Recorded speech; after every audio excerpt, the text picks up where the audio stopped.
صرف چند آپ سے جملے کا تبادلہ، بے ضروری سی نگاہوں کا ملنا، میں بھٹک بھٹک کر ان لمحوں کا اسیر ہو رہا ہوں۔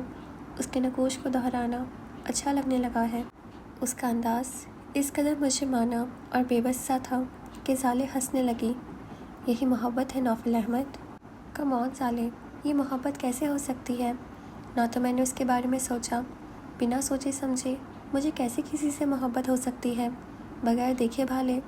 وہ کسی طور اس شکنجے میں پھنسنے کو تیار نہیں تھا۔ اسی وقت دروازے پر دستک ہوئی۔ زالے کی اجازت پا کر پیون اندر آیا اور ان دونوں کی خدمت میں کولڈ ڈرنکس پیش کیے اور واپس چلا گیا۔ زالے نے ملامتی نظروں سے اسے دیکھا اور سمجھانے والے انداز میں بولی، محبت بہت زور آور جذبہ ہے نوفل احمد۔ یہ دست بستہ تمہارے سامنے کھڑی ہو کر تمہاری یا موڈ کا انتظار نہیں کرتی، اور نہ ہی کسی کو دیکھ بھال یا ٹھوک بجا کر پسند کرنے کا نام محبت ہے۔ آنن فنانن بندے کی تمام حسیات مفلوج کر کے پورے وجود پر تسلط قائم کر لیتی ہے۔ لیکن میں تو اسے پوری طرح سے جانتا بھی نہیں ہوں۔ وہ واقعی الجھا ہوا تھا۔ اگر ہم کسی کو پوری طرح جان لیں تو کبھی اسے محبت نہ کر پائیں۔ وہ اپنی بات سے لطف لیتے ہوئے ہلکا سا مسکرائی تھی۔ یہ بھی تو ہو سکتا ہے کہ شاید وہ مجھے صرف اچھی ہی لگی ہو۔ نوفل نے اپنا خیال پیش کیا تو وہ جیسے اس کی بے وقوفی پر مسکرائی۔ کیوں یقین اور بے یقینی کے بھنور میں پھنسے ہوئے ہو نوفل احمد؟ محبت کو اپنی قید میں لانے کی کوشش مت کرو، بلکہ خود کو اس کے دھارے پر بے دست و پا چھوڑ دو۔ اگر ایسا کچھ معاملہ ہوا تو یہ طوفان بلا خیز تمہیں اپنی گہرائیوں میں کھینچ لے جائے گا، ورنہ اس کے رک جانے پر وہ بے قرار ہوا تھا۔ ویری سمپل، ورنہ ساحل پر پٹک دے گا۔ زالے نے ہنستے ہوئے گلاس ہونٹوں سے لگا لیا تو اس نے گہری سانس لیتے ہوئے کہا، مگر مجھے یہ اعتراف کرنا کچھ اچھا نہیں لگ رہا، صرف اس لیے کہ دریا کا مخالف سمت تیرنے کی کوشش کر رہے ہو۔ کبھی خود کو دریا کے بہاؤ پر چھوڑ دو تو منزل پر بہت آسانی سے پہنچ جاؤ گے۔ زالے نے بہت سنجیدگی سے کہا تو وہ اسے دیکھنے لگا۔ ویسے زالے، جب سے اس آگ نے تمہیں چھوا ہے تم کندن بننے لگی ہو، پہلے تو کبھی ایسے باتیں تمہیں نہیں آتی تھیں۔ غلط۔ وہ فوراً اسے ٹوک گئی۔ نوفل کو ایک بار پھر اس کی آنکھوں میں بکھرے ہوئے ستاروں میں جیسے روشنی جگمگاتی محسوس ہوئی تھی۔ یہ آگ نہیں، اجالا ہے نوفل۔ ملتی تو دونوں سے روشنی ہے، مگر تاثیر میں بہت فرق ہوتا ہے۔ آگ میں جلا دینے کی خاصیت ہوتی ہے، جبکہ اجالا آپ کی روح تک میں طراوت اتار دیتا ہے۔ اسی اجالے میں تو آپ نے اپنی خامیاں، اپنی خوبیوں کی پہچان پائی ہے۔ آگ ہوتی تو کب کا مجھے جلا کر راکھ کر دیتی۔ ہو سکتا ہے کہ ایسا ہی کچھ ہو، مگر یار میں الجھ سا گیا ہوں۔ نوفل نے اب کی بار بہت سچائی سے اپنا تجزیہ پیش کیا تو زالے نے اطمینان سے کہا، کیونکہ یہ تمہارے اندر کی کشمکش ہے، تم کسی کو خود پر حاوی نہیں ہونے دینا چاہتے۔ میری مانو تو اعتراف کر لو اپنی شکست کا۔ جتنا نفی کرو گے اتنی ہی شدت پیدا ہوگی اس جذبے میں۔ اعتراف کر لو گے تو مدھم پڑ جاؤ گے اور سوچنے سمجھنے میں بھی آسانی پیدا ہوگی۔ واقعی یار میں کچھ سوچنا سمجھنا چاہتا ہوں، یوں ایک ہی نظر میں فدا ہو جانا کچھ اچھا نہیں لگ رہا، نوفل نے کہا تو وہ اس کی بے بسی سے محظوظ ہوتے ہوئے مسکرائی۔ مان لو نوفل احمد، کوئی ایسا بھی ہے جس نے تمہیں چاروں شانے چت کر دیا ہے۔ وہ کچھ کہے بغیر اسے خفیف سا گھور کر اپنا گلاس خالی کرنے لگا۔ زالے اسے دلچسپ نظروں سے دیکھتی رہی۔ اب یہ تو بتا دو کہ وہ فتح نوفل ہے کون؟ اس نے بہت دلچسپی سے پوچھا تو نوفل کے ہونٹوں پر بے ساختہ مسکراہٹ پھیل گئی۔ نگی کی نند ہے، صبا۔ نوفل نے یوں نام لیا جیسے منہ میں شیرنی گھل گئی ہو، اور یہ بے اختیار زالے نے بھی محسوس کیا تھا۔ بھائی اب تو دیکھنا پڑے گا کہ وہ کون ہے جو اس ڈیشنگ مین کو پہلی ہی ملاقات میں کلین بولڈ کر گئی۔ وہ اسے چھیڑ رہی تھی مگر نوفل اسے ٹوک گیا۔ یہ بات صرف تمہیں پتہ ہے زالے، ابھی میں نے کسی سے کچھ نہیں کہا۔ یار میں اپنی زندگی کا اتنا بڑا فیصلہ صرف دل کے مجبور کرنے یا دھڑکنوں کے اندر بدلنے پر نہیں کرنا چاہتا۔ تمہیں معلوم ہے نا، اتنا پھونک پھونک کر قدم رکھو گے تو بہت پچھتاؤ گے۔ مجھے دیکھو، میں اگر بہت دیکھ بھال کر خالص اپنی پسند کی محبت کرتی تو وہ کوئی الف للوی شہزادہ ہی ہوتا جو مجھ پر فدا ہوتا، نہ کہ میں اس کے پیچھے پکارتی پھرتی۔ تمہارا کیا خیال ہے؟ شمائل خان اپنی مرضی سے مجھے اپنے در بدر پھروا رہا ہے۔ نہیں نوفل احمد، یہ محبت کی شدت ہے جو مجھے جنگل جنگل بھٹکا رہی ہے، اور میں خود بھی بہت خوش ہوں۔ لنچ کب تک ریڈی ہوگا؟ نوفل نے سنجیدگی سے پوچھا۔ تو چند لمحوں تک خاموشی سے وہ اس کو دیکھتے رہنے کے بعد سالے نے ایک نظر وال کلاک پر ڈالی اور اسی کے انداز میں بولی، بس 10 منٹ اور انتظار کر لو۔ وہ صوفے کی پشت سے سر ٹکائے بیٹھ گیا اور سالے آفریدی اسے ہمدردی سے دیکھ رہی تھی، جو محبت سے بھاگنے کی کوشش کر رہا تھا، یہ جانے بغیر کہ اب دائیں بائیں آگے پیچھے صرف جنگل ہے، تاریک اور عمیق جنگل جس میں صرف محبت ہی لو سے جلتا دل ہی روشن کر سکتا ہے۔ گھر پہنچنے تک زوہا کی جان گویا سولی پر ٹنگ رہی تھی، مگر سب کو اپنے معاملات میں مصروف ماحول کو پرسکون پا کر اس نے سکھ کی سانس لی تھی۔ کھانا نکالوں تمہارے لیے؟ چچی جان نے پوچھا تو وہ بولی، میں ابھی کپڑے چینج کر کے شار لوں گی، آپ آرام کریں جا کر، بھوک لگی تو میں خود لے لوں گی کھانا۔ کمرے میں آ کر پنکھا آن کرتے ہوئے وہ اپنے بستر پر گر سی گئی۔ اب کیا ہوگا؟ قانون سائن اس کے ذہن میں پوری طرح جگمگا رہا تھا۔ وہ خود کو لعنت ملامت کر رہی تھی کہ عمر کی آفر قبول ہی کیوں کی۔ موہت شاید اپنے کسی دوست یا پھر کلائنٹ کے ساتھ بیٹھا تھا، اور جس انداز میں وہ اسے دیکھ رہا تھا اس کے تیوروں نے زوہا کو دہلا دیا تھا۔ ریسٹورنٹ سے باہر نکلتے ہی وہ عمر کو خدا حافظ کہتی پوائنٹ پکڑ کر گھر آ گئی تھی۔ موہت کیا سوچ رہا ہوگا میرے متعلق؟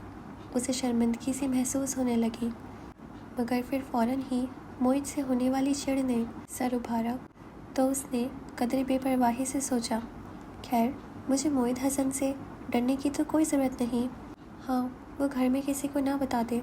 وہ موہت کو کوئی اہمیت دینا نہیں چاہتی تھی، اور اگر اس نے مجھ سے پوچھا تو میں صاف کہہ دوں گی کہ ہم ایک دوسرے کو پسند کرتے ہیں۔ موہت حسن کے خوف سے باہر نکل کر اس نے سوچا تو اپنی غلطی بہت چھوٹی لگنے لگی۔ واقعی اس میں اتنی پریشانی والی تو کوئی بات نہیں، اور اچھا ہے اسی طرح موہت کو بھی پتہ چل جائے گا کہ میں اسے ڈرنے والی نہیں ہوں۔ باقی سب پر تو اس نے جادو کر رکھا ہوگا، مگر میں اس کی مٹھی میں نہیں ہوں۔ اس کا خوف مکمل طور پر ختم ہو گیا تھا۔ الماری سے کپڑے نکال کر جب وہ شاور لینے کے لیے گھسی تو بے پرواہی سے کچھ گنگنا بھی رہی تھی۔ موہت سے اس کا سامنا کھانے کی میز پر ہوا تھا، تب اسے صحیح معنوں میں اندازہ ہوا کہ سوچنا آسان مگر عمل کرنا بہت مشکل کام ہے۔ وہ جو خود کو اپنی من پسند طویلے دے کر مطمئن کر چکی تھی، اس پل پسینوں میں ڈوبنے لگی، اور اگر یہ اس وقت سب کے سامنے باز پرست شروع کر دے تو میری کیا عزت رہ جائے گی؟ ابو مجھے یہیں شوٹ کر دیں گے۔ اس کا دل ڈوب ڈوب کر ابھرنے لگا تھا، مگر ہوا کچھ بھی نہیں تھا۔ اس نے سب سے پہلے کھانا ختم کیا اور کوئی ضروری کیس اسٹڈی کرنے کا کہہ کر اٹھ گیا۔ زوہا نے اطمینان کی سانس لی تھی، مگر اس وقت اس اطمینان کی دھجیاں بکھر گئی جب ہمراہ نے آ کر اسے موہت کے بلاوے کی خبر دی تھی۔ کوئی کام ہے کیا؟ مجھے کیا پتا؟ ہمراہ خفیف سے شانے اچکا کر پلٹ گئی تو زوہا نے باعجلت پوچھا، اچھا یہ تو بتا دو کہ اس کا موڈ کیسا ہے؟ ویسا ہی جیسا روزانہ ہوتا ہے۔ لگتا ہے آپ نے اس بار کوئی بڑی گڑبڑ کی ہے۔ ہمراہ نے اسے جانچتی نظروں سے دیکھا تو وہ گڑبڑا گئی۔ نہیں تو میں تو اس لیے پوچھ رہی ہوں کہ کہیں اپنا کوئی کام ہی میرے ذمے نہ لگا دے۔ خیر کام ہوتا تو مجھے ہی کہہ سکتے تھے، بہرحال آپ جلدی آئیں۔ ہمراہ نے کہا تو اسے خیال آیا، صبا کہاں ہے؟ لے وہ تو 9 بجے کی سو بھی گئی، اب تو 10:30 ہو رہے ہیں۔ امی بھی سو گئی ہیں اور ابو ٹی وی پر کوئی ڈاکیومنٹری دیکھ رہے ہیں۔ اس نے تفصیل بتائی تو زوہا چڑ گئی، تم ہی رہ گئی ہو جاگنے کے لیے؟ میں سائیکالوجی کے ٹیسٹ کی تیاری کر رہی ہوں، اب میں بھی سونے لگی ہوں۔ وہ ہنس رہی تھی۔ تم ایسا کرو، موہت سے جا کر کہہ دو کہ میں بھی سو رہی ہوں۔ اسے یک لگت ہی بہانہ سوجا تھا، ابھی یہ جو آپ فل والیوم میں میوزک سن رہی تھی نا، اس کی آواز دوسرے پورشن میں بھی جا رہی ہے۔ انہوں نے مجھ سے پوچھا تو میں نے کہہ دیا کہ آپ جاگ رہی ہیں۔ ہمراہ نے اس کی طمانینت پر پانی پھیر دیا۔ اچھا تم جاؤ، میں آ رہی ہوں۔ وہ بے چینی اور اضطراب کا شکار ہونے لگی۔ آ گئی احتساب کی گھڑی۔ اس کا دل تو چاہ رہا تھا کہ نہ جائے، مگر پھر خیال آیا کہ کہیں وہ خود ہی دندناتا ہوا نہ آ جائے، کہیں بات سارے گھر میں پھیل جائے۔ امی کو بتا کر وہ ڈائننگ روم سے ہوتی ہوئی کوریڈور میں پہنچی۔ پہلا کمرہ موہت ہی کا تھا۔ اس سے آگے ٹی وی لاؤنج تھا، جہاں سے ٹی وی چلنے کی آواز آ رہی تھی۔ دل مضبوط کر کے اس نے نوب گھما کر دروازہ کھولا اور اندر داخل ہو گئی۔ اس نے اندر داخل ہونے کی اجازت نہیں لی تھی، مگر دروازہ کھولنے اور پھر بند ہونے کی خفیف سی آواز موہت کو متوجہ کر گئی۔ فائل دراز میں رکھتا وہ اس کی طرف پلٹا تھا۔ اس کی چبھتی نظروں سے وہ جذبس ہو گئی۔ وہ اس کے مقابل آ گیا تھا۔ کون تھا ریسٹورنٹ میں تمہارے ساتھ؟ آواز مدھم مگر سختی سے پر تھی۔ اس کے لہجے سے اٹھنے والا خفیف سا اشتعال زوہا کا دل بند کرنے لگا۔ پلکیں شرمساری سے رخساروں پر جھک گئی۔ وہ بہادری سے یہاں تک آ تو گئی تھی، مگر موہت کے سوالات کا سامنا کرنا کس قدر شرمناک اور ذلت آمیز بات تھی، اس کا اندازہ اسے پہلے ہی سوال پر ہو گیا تھا۔ کیا پوچھ رہا ہوں میں؟ وہ بھیجے ہوئے لہجے میں جیسے گرایا تھا۔ بہت لیے دیے رہنے والا موہت حسن کا یہ انداز زوہا کو خوف زدہ کر رہا تھا۔ وہ عمر ہے، پسند کرتے ہو دونوں ایک دوسرے کو؟ وہ وکیل تھا، لمبی چوڑی بحث میں نہیں پڑتا۔ یہی جواب وہ اس کے منہ پر مارنے کے ارادے سے آئی تھی، مگر اب موہت کے ہونٹوں سے یہ سوال کی صورت نکلا تو احساس ذلت سے اسے رونا آنے لگا۔ اس کے مجرمانہ انداز میں سر جھکا کر کھڑے رہنے پر موہت کے اندر کی تپش میں مزید اضافہ ہوا تھا۔ ذرا بھی نہیں سوچا تم نے کہ اگر کوئی جاننے والا تمہیں کھلے عام غیر مرد کے ساتھ ہوٹلنگ کرتے دیکھ لے تو کیا ہوگا؟ ماں باپ کی عزت کو یوں سڑکوں پر رول رہی ہو تو؟ اس کے مدھم لہجے میں غصے کی تمام شدت سموئے ہوئی تھی۔ سیاہ آنکھوں سے نکلتے شعلوں کی تپش سے زوہا کو اپنا چہرہ جلستا محسوس ہو رہا تھا۔ میرا جی چاہ رہا تھا کہ وہیں سے مارتا ہوا تمہیں گھر تک لاؤں۔ اس کے تند و تیز لفظوں کے تیروں سے گھائل ہوتی اس کی انا گویا انگڑائی لے کر بیدار ہوئی تھی۔ تمہیں ایسا کوئی حق نہیں پہنچتا تھا؟ بے حد ناگواری اور اشتعال کی خفیف سے لہر کے زیر اثر وہ کہہ گئی تھی۔ موہت کی آنکھوں سے جھلکتے غصے پر حیرت کی چمک حاوی ہو گئی، مگر اگلے ہی پل وہ مشتعل ہو اٹھا تھا۔ بکواس مت کرو۔ اس کا بازو پکڑ کر جھٹکا دیا تو وہ بری طرح لڑکھڑا گئی۔ تمیز سے بات کرو موہت۔ زوہا کو غصہ آنے لگا تو وہ پھونکارا، جو کچھ تم کرتی پھر رہی ہو اس کے بعد تم اس سے بھی برے سلوک کی حقدار ہو۔ تم میرے گارجین بننے کی کوشش مت کرو۔ میرا برا بھلا دیکھنے والے ابھی موجود ہیں۔ ہاں موجود ہیں۔ ادھر اگر ابھی جا کر میں انہیں تمہاری اس حرکت سے متعلق بتا دوں تو وہ تمہیں زمین میں گاڑ دیں۔